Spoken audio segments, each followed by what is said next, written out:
दोस्तों, जियोपॉलिटिक्स और global economy की कहानी सुनने से पहले एक छोटी सी रिक्वेस्ट है। आप प्लीज वीडियो को लाइक कर दो और चैनल को सब्सक्राइब कर दो और हाँ, बेल आइकन दबाना मत भूलना ताकि आपको हर नए अपडेट का नोटिफिकेशन मिलता रहे। तो चलो बिना टाइम वेस्ट किए अब बात करते हैं एक बहुत ही इंटरेस्टिंग स्टोरी की। जब पूरी दुनिया में इकोनॉमी स्ट्रगल कर रही है, इंडिया का ग्रोथ ग्राफ ऊपर जा रहा है। चलो देखते हैं थोड़ा ग्लोबल सीन, दुनिया क्यों परेशान है। देखो दोस्तों, आज पूरी दुनिया एक इकोनॉमी स्लोडाउन फेस कर रही है। यूरोप और अमेरिका में ग्रोथ रेट 1 to 2% के बीच अटक गया है।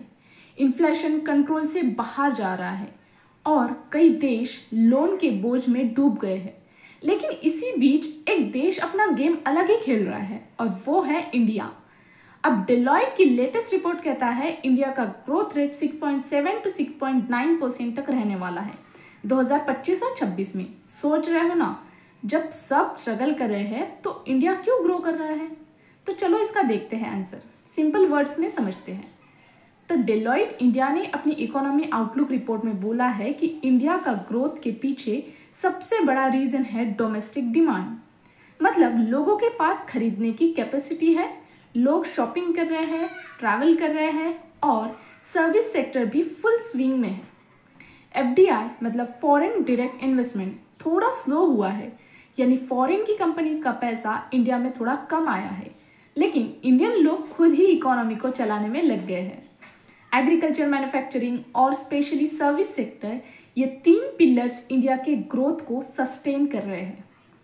IMF इंटरनेशनल मॉनेटरी फंड, जिसे हम IMF भी कहते हैं, उसने भी इंडिया को की ग्रोथ इंजन बोला है।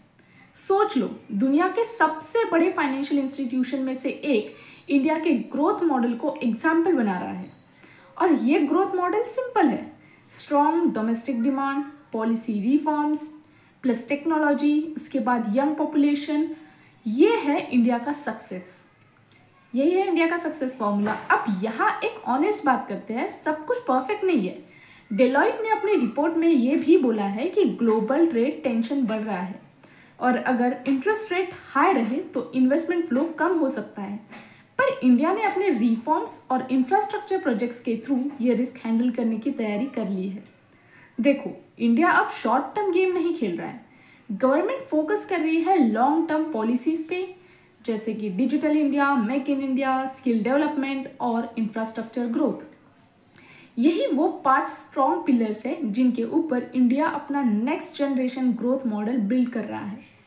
कौन से? Digital transformation, domestic demand, young workforce, infrastructure push and policy stability. ये सब मिलके इंडिया को बना रहा है ग्लोबल एग्जाम्पल। तो दोस्तों, जब दुनिया स्लो हो रही है, इंडिया ग्रो कर रहा है और ये सिर्फ लक नहीं, प्लानिंग, पॉलिसीज और पब्लिक पावर का रिजल्ट है। आपको क्या लगता है, क्या इंडिया ये ग्रोथ मोमेंटम बना रख पाएगा अगले 5 साल तक?